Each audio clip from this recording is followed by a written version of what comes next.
Welcome to Sheep Stuff You Should Know. I'm Dan Macon up in Auburn, Flying Mule Sheep Company and UC Cooperative Extension. And I'm Ryan Mahoney, Rio Vista, California. I work with Amy Livestock. Well, it's another week, and we're halfway through May already. So, what's going on in Rio Vista? How was shearing? It was good. It was good. It was it's we're kind of in that medium size where we're too small for a crew, but too big for somebody that can't shear quickly. And guy that does our shearing does a great job. We were actually putting wool in the barn by about 4:30 Saturday afternoon. So it was a good feeling to get that done and get the sheep back out on feed. And so it was a good day. What's the plan for the wool this year? Actually, I've been talking with Fiber Shed, and they are exploring some markets for coarse wool. I'm not sure exactly what they're doing, but they're going to take all of our coarse wool this year. I just got to get it down to Marin County, and they're going to do some experimentation with it. So no matter what we get for it, it's more than we got for our 2019 wool, and we'll be happy. Yeah. It'll be good. It'll be good. Ain't that the truth? What's going on down there? Oh, no, same as always. We're running like crazy. We're weaning calves, and then we got a little unseasonal rain. We usually get a shower in May, but we got a little rain shower here last night, which was nice. Get the dust down. It's not going to help the feed any, and make all the hay farmers angry. But all in all, it's been a good week. Real busy, but real good. Always good and rewarding. It's that time of year. I think there's no shortage of things to do in May, at least here. No, gosh, no. Busy. Yeah. So your topic this week. What are we going to talk about this week? Yeah. So I decided, after a long retreat and meditation, I decided that we are going to podcast on the ponderings of the particulars of the perfect pastures. So that pleases me perfectly. Yeah. Perfect. So anyway, but we have that it came up there in the last one and in the last little meeting, and I thought that would be a really interesting topic for me. I'm my weakest subject by far is pasture and soil science and that side of the business. I told you before, I'm a religious studies major that's learning to be a sheep herder. So, when it comes to what motivates sheep to do things, I can come up with something. But when it comes to the pastures and things, I'm very good at throwing a lot of bad words around that don't make sense. So, I'd like to start with pastures. And the first question I have for you, could you give a little bit of background of your experience and history in the soil sciences and pasture in general? Sure. And I'll kind of differentiate a little bit, at least in our operation, and I think it'd be interesting to think about this with yours too. We look at kind of a annual forage calendar that includes what I call pasture, irrigated pasture, as well as rangeland. So my kind of sheep herder definition of rangeland is anything that's too steep, too hot, too cold, too dry, too something to support a cultivated crop. And yet it does grow grass or brush or broadleaf plants that we can harvest with livestock. And so we split our year into kind of when we're grazing on rangeland versus when we're grazing on irrigated pasture. Obviously, pasture is an improved system. We plant our irrigated pasture with perennial pasture plants, grasses and clovers primarily. And then we provide the precipitation in the form of irrigation to keep that growing in the spring, summer, and into early fall. So one of the things that we kind of look at in terms of where we want to spend our resources and our effort is where we can have the biggest bang for our buck. So in terms of looking at soil fertility and soil health, it matters across all of those landscapes.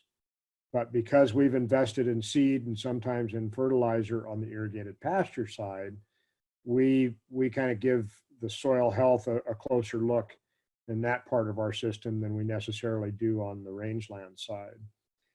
And I think the other component for us up here is just looking at kind of the productivity of those two systems. And I think you may call rangeland native ground or your hill ground kind of the same type of thing. But our irrigated pasture will support about 6 ewes per acre for a 6-month irrigation season. Those same 6 ewes on our range ground are going to require 8 to 10 acres for a 6-month season. So it's almost exponentially more productive on that irrigated pasture than it is on our rangeland. And so roughly half of the grass we harvest is on pasture versus rangeland. But in terms of the total acreage, we're probably more like 75% rangeland and 25% irrigated pasture to make up that forage base. What kind of, walk me through your forage base a little bit, Ryan. Where do the cattle and the sheep go as you go through the year? What does that look like? So for us, I separate the same, very similarly to how you described, kind of, we call it native range or dry ground versus our irrigated ground, and the difference being that the irrigated ground we can water, we have access to water any kind of cultivated crop on, whereas the native range, it's what the rainfall gives us is what we get. Right. So and there is some dry wheat farming and dry farming that goes on in that native range. We don't do any of that ourselves. We will lease it out to a farmer to do if we're needing to turn the ground over for a reason. But of course, in the native range, we have a substantial, we have very clear seasons. So there's a growing season and a harvest season, and then a dry season. And so, or the dead ground plant, it would be planting for the following year, I guess. But and so with that, you have a real big swing in the nutritional value of the feed as you go through the year.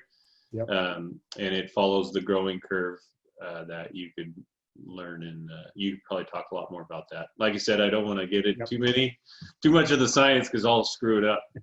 But and then on our irrigated pasture, we have planted clover, and then in our area we have a lot of natural ryegrass that grows. So we end up with a ryegrass clover mix for the pasture base, and then we graze it. The stocking density is substantially higher than the hill ground. We tend to not run our mother livestock, so our cows or ewes don't run on our irrigated pasture very often, and it's because of the cost of production on that. And so we're going to run our lambs to finish, or purchased in lambs or purchased in feeder cattle on that system. We will, in cases of drought, we will run some other livestock on there, but it's one of those risk management tools, the opposite way of what we talked last week. Yeah, absolutely. And I think one of the common features between both of our operations is that we're trying to match the nutritional demand of a particular class of livestock with the nutritional availability we've got in our range of forages. So we kind of do the same thing right now. We're running pairs, so ewes and lambs on irrigated pasture, mostly because we want to keep that pasture in a good vegetative growing state. So we want to go through right now when it's growing very rapidly and top it off so that it doesn't get rank on us. But as soon as we wean the lambs, those ewes are going back out on our rangeland pastures that are lower nutrition, more extensive. That'll meet their demands, and we'll save that irrigated pasture then for the lambs through the summertime. So very similar kind of considerations, I think. So on your pastures, do you do you take soil samples and forage samples? And then if you do, you're nodding, so I'm assuming you do. And if you do, what are kind of key things you're looking for when you're taking those samples, and try to relate that back a little bit to kind of some of the building blocks to quality pasture. Yeah, there's a couple of things. We probably don't do it as extensively as we should. Most of our soil sampling we've done on irrigated pasture, just because we've got a greater investment there in terms of infrastructure and management. But in terms of the soil health parameters, we're looking at a couple of things. I definitely want to know the key nutrients, the macronutrients that are available in the soil. So nitrogen, phosphorus, potassium primarily. But we're also looking really a lot more carefully now at soil carbon or at organic matter. And if we can boost the organic matter in those soils, we can increase the water holding capacity when we irrigate. So, if we've got a finite amount of water that we can apply to our pastures, and in our system, our irrigation water comes from an irrigation district. We still buy it here in the foothills by the miner's inch, just as if we were still gold miners, because that's where the system was developed. But we get a set amount of water. If we have more organic matter in the soil, which we can do through our grazing management and through some other management techniques, we keep that water available for our plants longer than if we have less organic matter. So that to me, it's important to understand nutrients and kind of those chemical components of the soil, but I'm really focused on organic matter in terms of our soil health, and that will help hold water longer. If we've got, we're all of us, I think, focus on the portion of the plant that's above the soil, but there's just as much biomass in that plant underneath the soil in a healthy system. And so we also focus on kind of that root health and the relationships between roots and other organic matter in the soil. And as far as forage testing, we've done a little bit of that, more to satisfy my curiosity and how that changes over the course of the season, and how different plants in particular may be contributing to the nutritional value of our pasture or our rangeland. And so we're looking primarily at energy and protein in our forages. So protein is important in terms of the rumen microbes in the sheep or the cattle, being able to digest the cellulose that you and I can't digest very effectively in our systems. So those rumen microbes are able to ferment the cellulose that they intake through grazing plants and turn it into essential fatty acids and to energy that then feed the animal. We look at protein at a variety of stages through the year. And I also am really fascinated by the idea that there are some plants that we think may be undesirable, that can be pretty important nutrient sources if our animals understand how to utilize them. So a case in point, we, being total rangeland geeks, took a forage sample of a stand of almost pure yellow star thistle several summers ago. So a highly invasive plant that nobody wants in their systems, right? We took those samples in late June and July when the rest of our forage on our rangeland is totally dry. And it came back at 7 to 9% protein, which is a high enough protein level to maintain a ewe on. And at that point, our ewes were almost exclusively eating yellow star thistle because that's the plant that had the most nutrition in that system at that time. So it was kind of an interesting way to say the sheep were already telling us that's what they needed, but now we have some of the data to back that up and to understand why they were doing it. Do you do any forage testing? Yes, we do a little bit. We do some soil testing and we do forage samples. Right now we're more focused on forage samples because of some grass tetany issues that we're prone to out in our hills with the way, and we apply biosolids to a lot of our native ground, and so paying attention to the organic side of things, the organic matter, but then also paying attention to the NPK. Yep. And then the forage samples have come in to try to identify plant species that will help mitigate the high nitrogen of the material.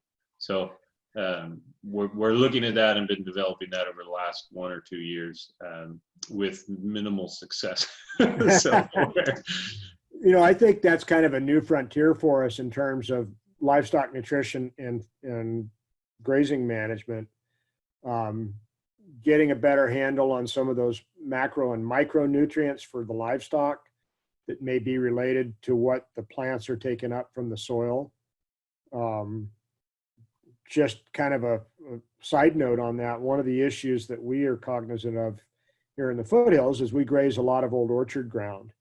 There was a lot of stone fruit grown here in the foothills in the 40s, 50s, and 60s. And all of that stone fruit was sprayed with the copper-based dormant spray, which stays in the soil. And so our concern with the sheep is if we've got copper in our soil, how much uptake are we getting in the forage out of that residual copper? And then how much copper are we getting in the sheep and causing some potential toxicity issues for the sheep? So I think there's some relationships there in terms of the soil chemistry, the forage composition, and then what the nutritional value to our animals might be. do you value forage testing or soil testing more? Oh, good question. I think they both have their place. I think they are related, but they tell us a little bit different information. So I think forage testing has some value in terms of understanding kind of the seasonal fluctuations and in matching our micronutrient program to the forage. I think that's kind of the next level we want to take, is to understand where we're short on micronutrients, or maybe where we have excess, and develop a mineral program that complements our forage. And that's going to change kind of through the season to some extent. Part of that's related to soil, but I think in terms of the soil testing, really beginning to understand that soil organic matter relationship with the quality of our forage and the ability of us to get the biggest bang for our buck in terms of both precipitation and irrigation is important. So I think they both have their places. I wouldn't necessarily say one is more important than the other. Do you have any, in your extension work or in your own place, do you have any kind of common problems and easy solutions that, low-hanging fruit that, the average Joe that hasn't done anything, like, that they can look at and do some simple, easy fixes to improve their productivity without a lot of extra effort? And don't just say nitrogen, that's not fair. I think that's the easy answer that most people expect. I think personally that if we can get the grazing management right, some of those other issues will take care of themselves. I think we can throw a lot of external inputs at a system like nitrogen or other soil amendments, or clipping our irrigated pastures if they get too rank, or things like that really mask the need to manage our grazing effectively. And so for me, I think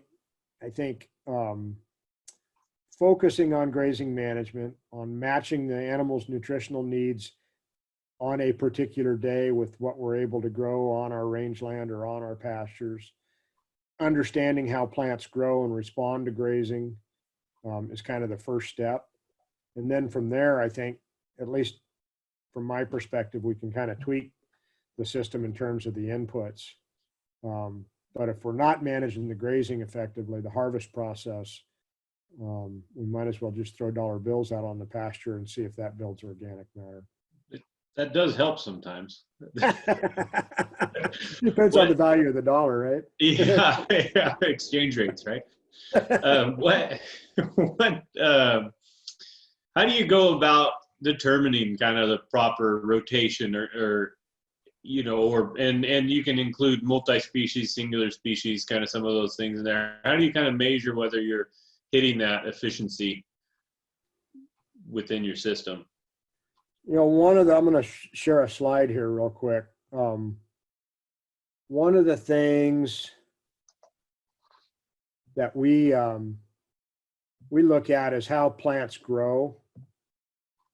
And so all plants kind of go through these three phases of growth. So that phase one there, where the S curve is kind of sloping up,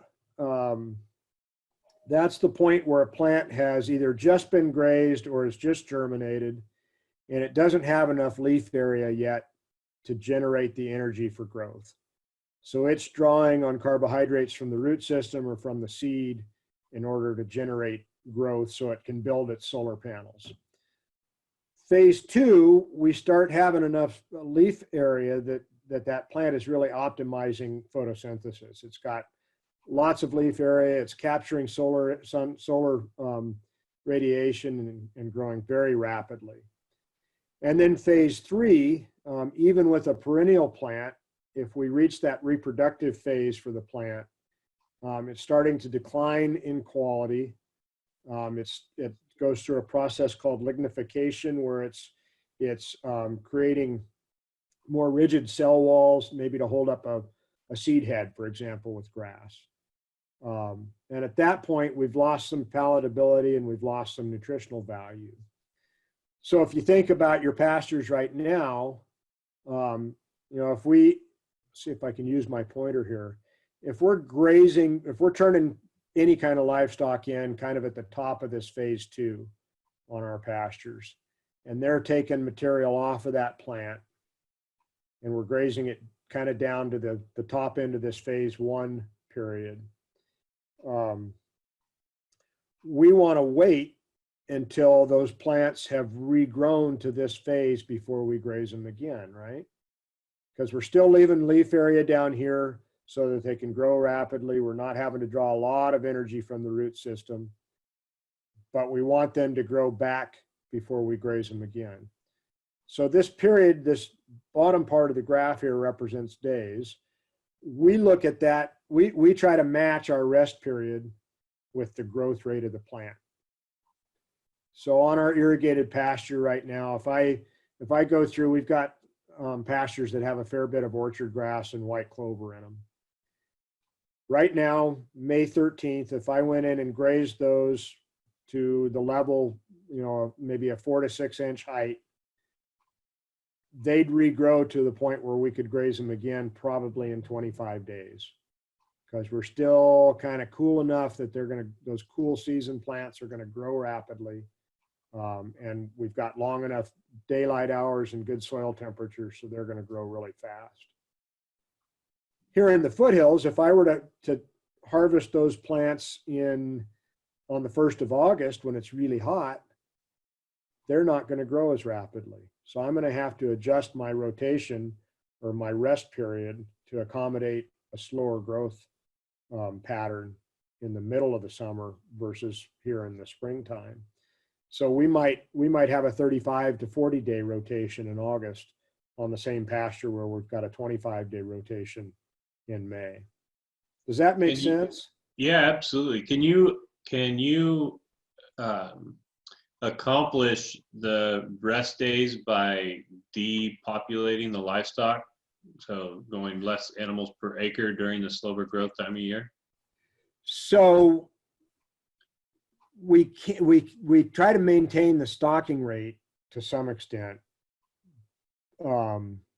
But yeah, we can adjust it by removing some animals.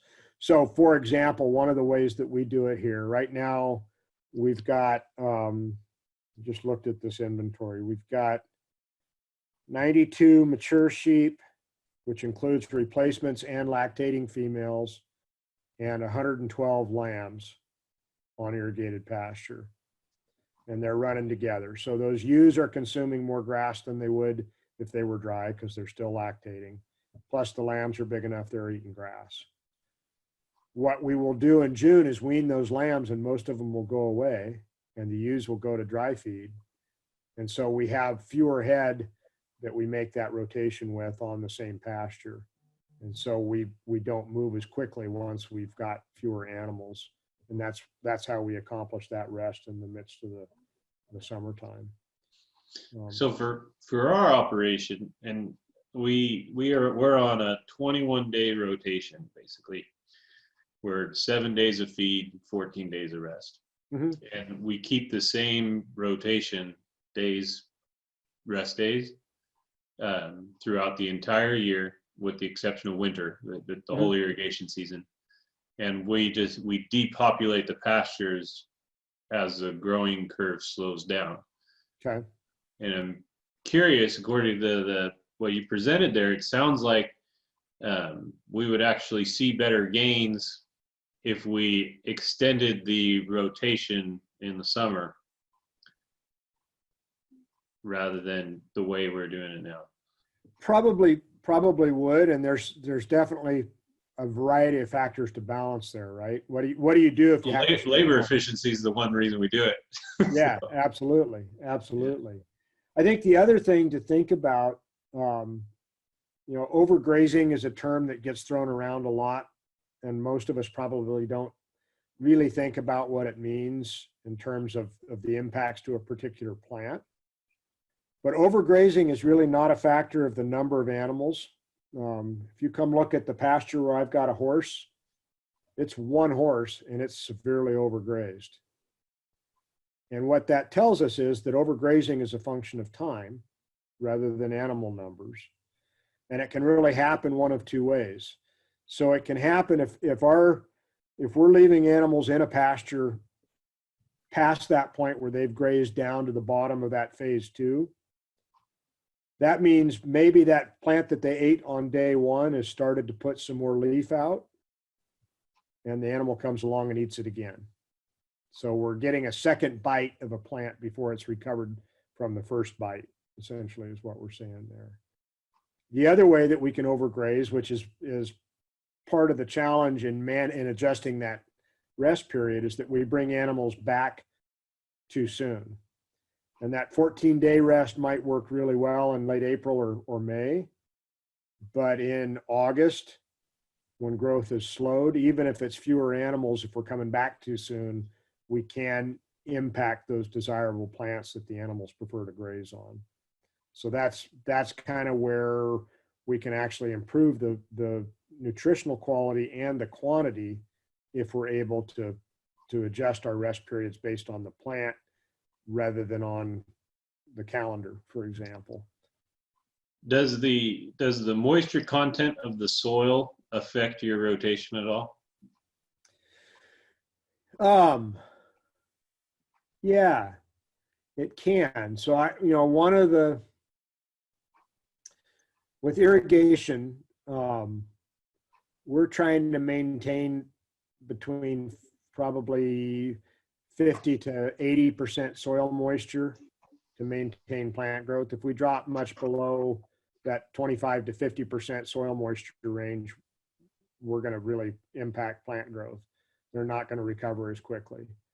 And so we think about irrigation in terms of both our set and our rotation. Set is how long the water is on a particular place, and the rotation is how frequently you come back to that particular place. And I think most pasture irrigation is kind of similar in that regard. We try not to graze on pastures that are actively being irrigated, because with those saturated soils, we can cause some compaction. But we also try to make sure that our grazing doesn't interfere with our ability to get water on a pasture, because if we're not irrigating, we're not going to get the plant growth or recovery as well. And there's some really, you can use some pretty high-tech moisture sensors in your pastures to figure out where you are in soil moisture wise. But you can also just dig a hole and see by feel where that is. Can you hear the radio behind me now? Nope. It just came on automatic. Good. I don't know Yeah, no, that's all right. I'm engaged. I'm not listening to anything else. This is great. Good. Good. I don't know that I answered your question on moisture. Does that make sense, Ryan? Yeah. No, for us, it's a cardinal sin to run the water under the livestock. That does to us, that does more damage than anything else that we do. No, we could do. I've seen more pastures, and the problem is if you overgraze a pasture and that pasture is hurt, you can always move livestock off, give it the rest days, and it comes back.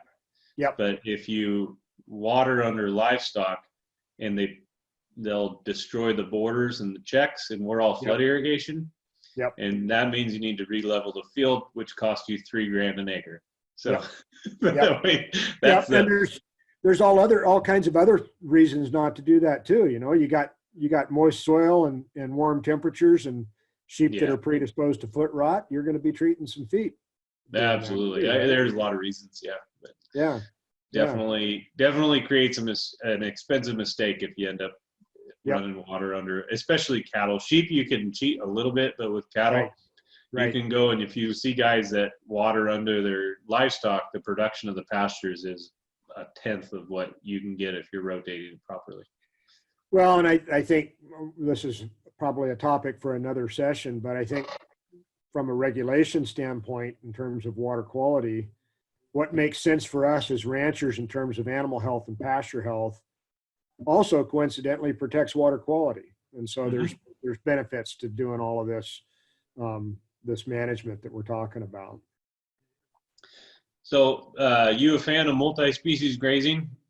Yes. I wish I had more capacity to do it myself, but absolutely. And what are the reasons? Well, I would ask you, and I'll tell you my reasons, but I want to hear what your reasons are too. I think one of the two big reasons for me is that different species have different forage preferences. And so if we've got a real diverse pasture system, we can take advantage of that diversity with a diversity of grazing animals and harvest techniques. If you look at how cows versus sheep graze, just in terms of their physiological structure, we're going to impact plants different. And that diversity of impact, I think, is really beneficial. I think the other element gets to some of the animal health questions, and I'd be interested in what your experience has been. Cattle are a dead-end host for sheep parasites, and sheep are a dead-end host for cattle parasites. And so if we've got multiple species, we may have the ability to manage our internal parasites a little differently than if we were just running a single species. But why do you guys, how do you feel about it in terms of the pasture health? Yeah, I'm a huge fan of it. I mean, number one is you harvest more pounds of feed per acre. You're able to convert more of the growth into realized sellable gains, and which results in better field health. You end up with a better diversity of species within your pastures themselves. When you run only cattle especially on our native ground, you run only cattle year over year, you'll feed out all of our broadleafs, and you'll end up with a pretty heavy stand of ryegrasses, or it turns into Medusa usually. Yep. But whereas if you keep the sheep and cattle together blended, you'll maintain the diversity. If you run only sheep, you will actually improve the diversity as far as the broadleafs go. You'll get more fir clovers and things. But so we're a big fan of that for that reason. There is the science behind the parasite protection, and I think that's true in a textbook, and it's probably true on a ranch. But because we're in the Delta and it never freezes and it never gets too smoking hot, that the parasites absolutely love where we're at, and we definitely have a heavy load, but we are able to control them throughout the entire year on our livestock. And I do think the multi-species grazing plays into that. do you, just out of curiosity, do you see any benefit in terms of predator pressure when you've got cattle and sheep running together? Yeah, cows definitely help for us. Our cows will chase the coyotes off Mhm. quite a bit. Mhm. It's there, but they still get in there. But Yeah. the cattle Yeah. do help. You said something I want to come back to about that may be true in the textbook. And I think that's another important factor in terms of managing grazing. So I have not noticed my sheep cracking any range textbook ever. They've never read what sheep are supposed to eat. And so I think, those kinds of observations when we're out working with our livestock really help inform our understanding of pasture management and range management too. If you read some of the textbooks, sheep aren't supposed to eat Himalayan blackberries or coyote brush, right? Our sheep eat Himalayan blackberries and coyote brush before they go eat irrigated pasture plants because they've developed a preference for those things. And I think we can manage grazing behavior in terms of exposing our animals to a variety of forages that makes more efficient use of the pastures and the rangelands we've got available to us. Do you notice when have you ever tracked weight gains where you've got multi-species versus single species in terms of steers or feeder lambs? No, multi-species grazing has been occurring on our ranch since 1878. And so we haven't really gone away from it. It's a proven system, and it works well. And when we've taken over ground that say has only had cattle or only had sheep, and we introduce the multi-species into it, we see a increased production of the place. So yeah, I think certainly anecdotally it definitely works. Yeah. As Yeah. far as measurable studies, we don't have any because we haven't done any. So I don't know that there's been any done in California, but there has been some research done other places that puts a number to what you're observing over a lifetime of doing it. I think that's a really interesting thing to look at further. yeah, I think it amazes me how few cattle ranches don't have sheep. And I understand why they got out of it back in the day, but in today's economy, you're able to run, I don't know what the numbers are, it depends on who you talk to, but if you have 100 cows, I think you can run 100 sheep or something like that and not see a difference in your feed. And Yep. so Yep. it's extra work, but you can increase your overhead revenue, your general revenue, and maintain the same overhead, which is a net positive. So even if it is only 100 sheep, it sure makes sense for me to do it. Absolutely. And I think part of that, we don't do it partly because we're operating on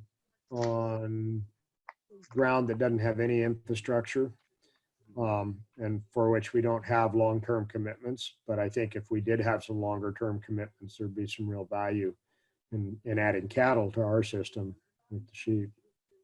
Have you come across any systems where they add chickens? Yeah, there's a few folks here that are doing pastured poultry as part of a larger system, and I think there's probably some value to it. We've tried meat birds on a small scale here, and I've decided don't want to cast any aspersions on anybody that raises poultry, but I'm definitely a sheep guy. And poultry was much more labor intensive in our system than sheep or cattle were. But I think if you can find a way to make it fit from a labor standpoint, there's some real value in adding poultry to that system. Poultry are a little different in that they're a single stomached animal, and so you do have to provide some external feed. But I think if you look at that feed as a way to import fertility for your pasture ground, then it starts to make some sense. I like that they eat grubs and larvae, which helps, with the parasite issue. Yep. But Can you talk just a minute about that difference? We've alluded to the difference between ruminants and single stomach or gastrointestinal systems, and curious, could you maybe elaborate a little bit on that and just the nutritional differences because of the physical makeup of those two animals? Yeah, so ruminant animals, cattle, sheep, goats, there's wild ruminants as well, deer come to mind in our part of the world, are what we call foregut digesters. Whereas single stomached animals, humans, chickens, pigs, are hindgut digesters. And that means most of the digestion in our system happens in the small intestine and then in the large intestine. With the ruminant animal, we've got these huge fermentation vats that the feed that those animals consume move through for bacteria to extract nutrients from those feed resources. And with that fermentation, ruminant animals are able to, and in fact need, fiber in their diet to be able to extract and manufacture essential amino acids, fatty acids. They can extract energy from those fiber sources as well. Because of that, we talked a little bit about kind of the maintenance protein requirement for a cow or for a sheep, somewhere in that 7 to 8% of the diet range. We can manage other forage resources that are maybe lower in protein by feeding the microbes in the rumen. And so there's a variety of ways that we can get protein to those microbes. Do you guys use protein tubs on dry feed in the summertime? We use them targetedly for certain reasons. We try to stay away from them as much as possible. And if we need to supplement protein, we supplement with alfalfa. Okay. Alfalfa. We have found that the protein tubs for our sheep are much like crack. Yeah, that's why we don't feed them. Yeah, we've started using a loose protein supplement that's salt limited, so they can't eat more of it than they're supposed to. Mm-hmm. But we use that for strategic reasons too. If we're trying to manage fuel load, for example, in July or August on dry feed, we'll put protein out there, and then we increase the consumption of that dry feed. Yeah, go ahead. Oh, I was going to say, we tend to feed our protein tubs not to supplement with protein, but to be a carrier for something else. So either a carrier for magnesium or a carrier for omega-3s or a carrier for some other type of product. So, because they are like crack, they just eat them. Yep. And that's, I think we're trying to figure out a more efficient system for doing that too. I mean, that adds labor to the system and everything else. And there may be other ways to deal with that on dry feed, which would be maybe we need to have Dr. Petty on here at some point and talk through some of that. Yes, he's on the list. So I already got him to tentatively agree. So with those single stomached animals, just to finish that thought process, that protein feeds directly to the animal. And so they can't take cellulose out of a grass plant and convert it into energy and essential fatty acids like a ruminant animal can. So we have to provide a direct protein source, an energy source to hogs or to chickens. Maybe that would be bugs or grubs or flies, but it also often is a grain product that we have to supplement, even if they're on pasture. So do you know the ratio? So if like sheep can sustain themselves on 6-7% protein, do you know what is required for the single stomach, the protein requirement for just generally? I don't. So like 5 times, 4 times, it's higher, but I don't know the exact ratio off the top of my head. That'd be a great question for Dr. Petty too. I think it's both the quantity and the form of the protein. That everything is quality and form. Yeah. Yep. Yeah. And same with soils. Very same with soil. You have bound nitrogen and available nitrogen. It's really important to know the difference. Exactly. So then, what are what are some of the ways to manage these nutrients in the pastures?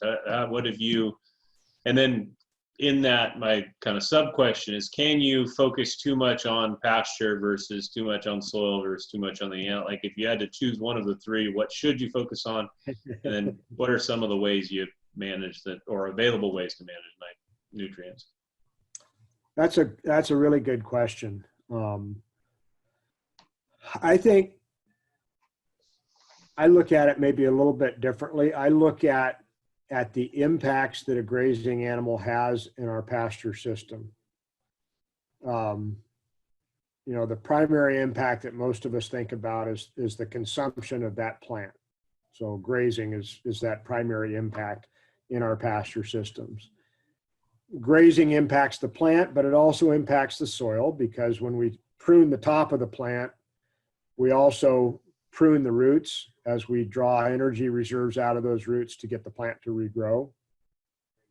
So that can change the dynamics in terms of the soil system to some extent.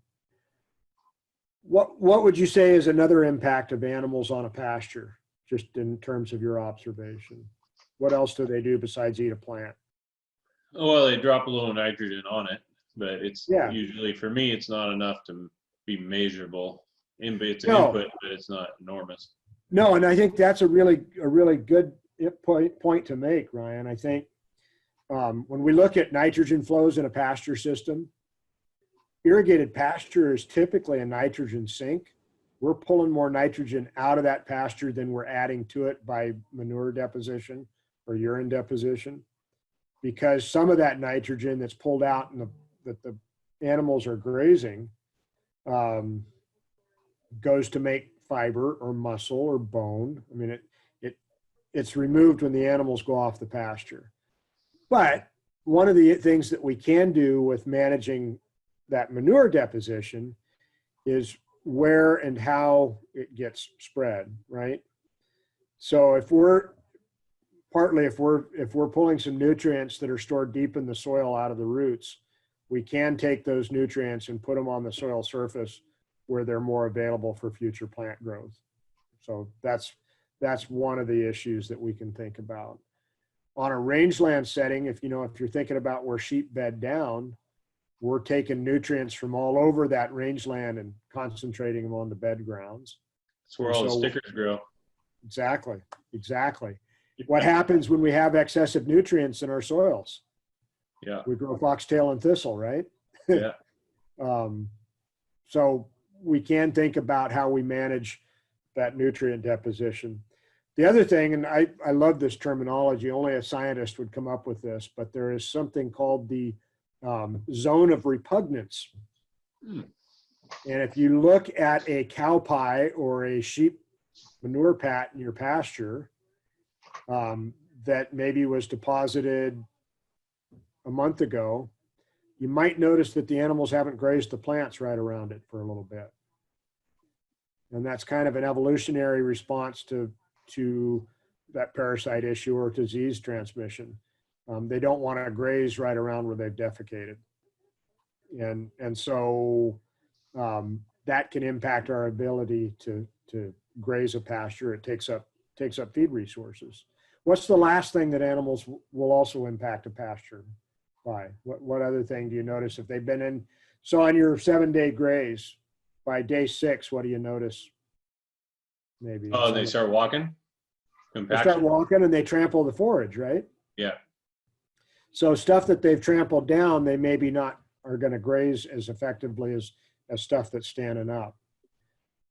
But I look at, we can manage all three of those impacts to our benefit if we're paying attention to them. Certainly we want them to graze the plants because that's what's going to put weight on or help them lactate. But let's say this is something we've done in our range ground. Say we've got a whole bunch of old rank Medusa head and star thistle that doesn't have any value to us at all. We're not going to get to graze it much. But if we can get it in contact with the soil, those soil microbes are going to break it down and turn it into soil organic matter. So we'll run sheep or cows back and forth across those old dead star thistle plants just to get them trampled into the ground a little bit and start cycling those nutrients back in. And so I think kind of understanding those impacts and then looking at that bigger system, the plants, the soil, and the animal, and how they all relate to one another is at least for us, something that we try to do. Does that make sense? Yeah, absolutely. That was really good. What are some of the resources out there for somebody that doesn't know where to go, that they want to take that next step and dig into what they got and figure out their pastures? What are some of the stuff available to them? You know, just about every county in California and other places too has a local natural resources conservation service office. Used to be called the Soil Conservation Service. And those folks are experts in terms of soil health and kind of those soil water plant relationships. They'll come out free of charge and help you look at your soil quality and your irrigation systems and those types of things. Cooperative Extension is another great resource. Just about every county has a livestock and/or range advisor that can come out and help answer some of these questions specific to your operation. I think there's some other resources out there that I find really valuable.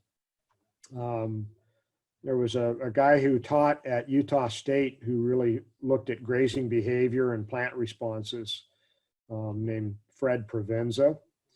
And if you look up grazing behavior and Fred Provenza, you'll get to his website. He wrote a great book. I'm wondering if you've seen this, called The Art and Science of Shepherding.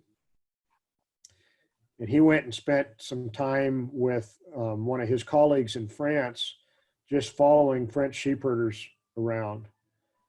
And they had been grazing sheep in those areas for so long that these guys would actually plan what time of day their particular sheep needed to be in a specific area to graze the plants they needed to stimulate appetite later in the week or later in the month. And I mean, it's mind-boggling the level of detail that these guys, some of whom probably were illiterate, had about the plants and the animal relationship with their animals in their system. So I think looking for those kinds of resources, for me, have helped me kind of look at our pastures differently.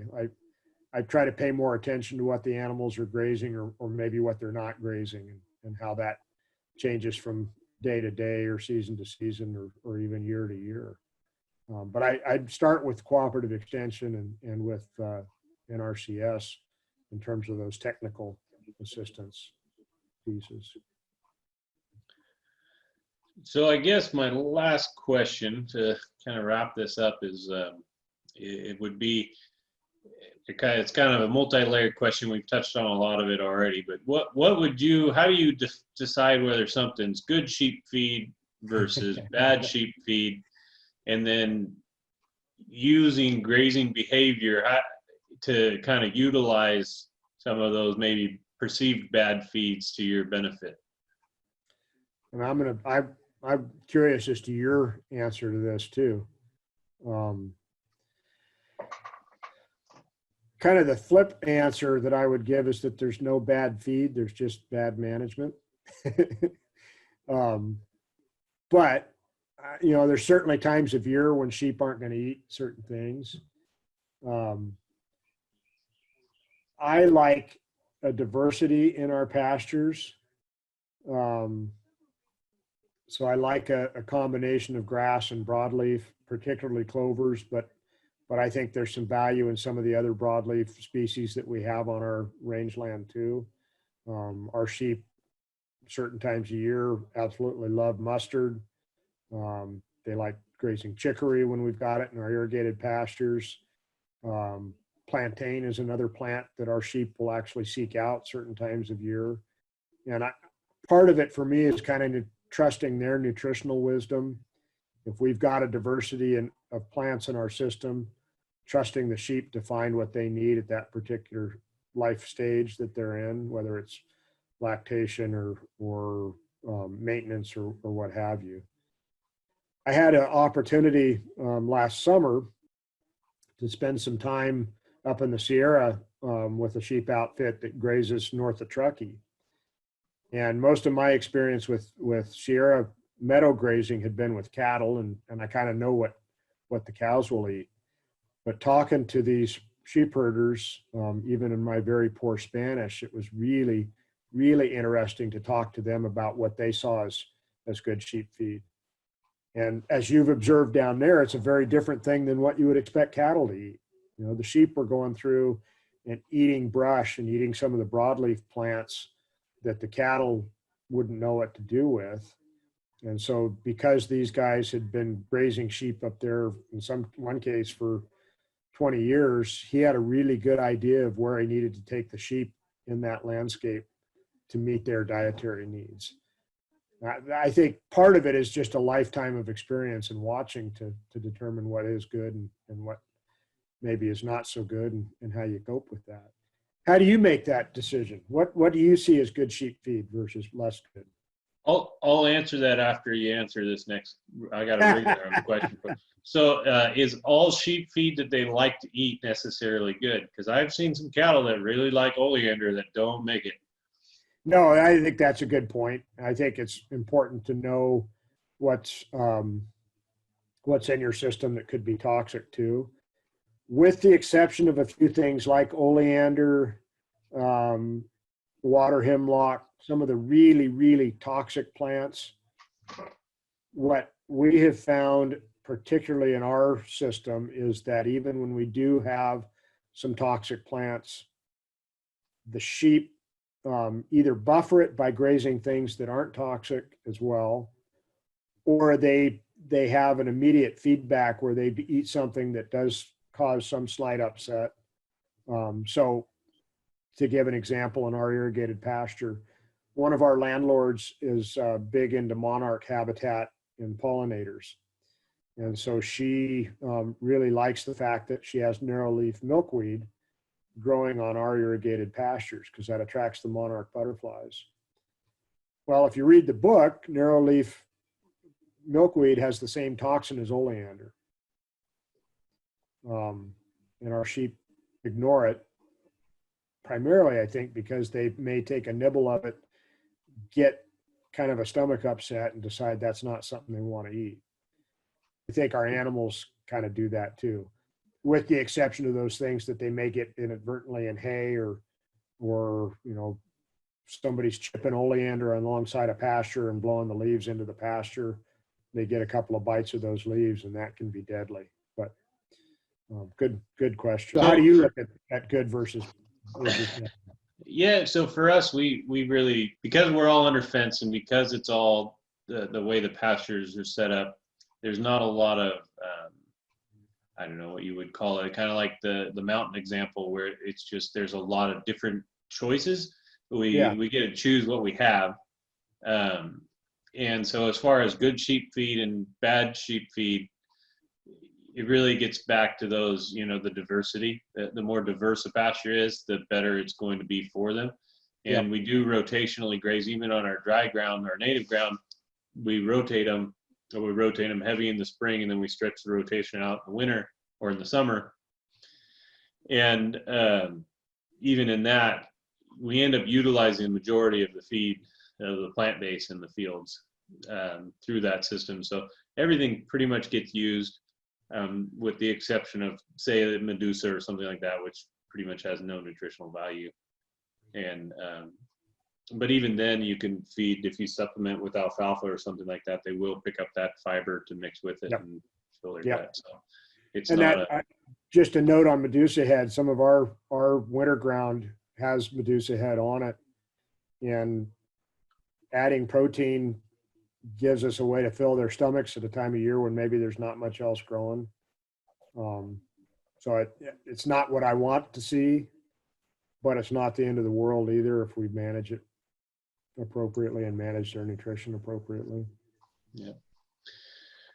Well, super. Well, thank you for this great lesson. This is like a $25,000 education in about 45 minutes. That was great. All right. Well, until next week, I guess this is Sheep Stuff You Should Know with Ryan Mahoney and Dan Macon, and we'll see you next week.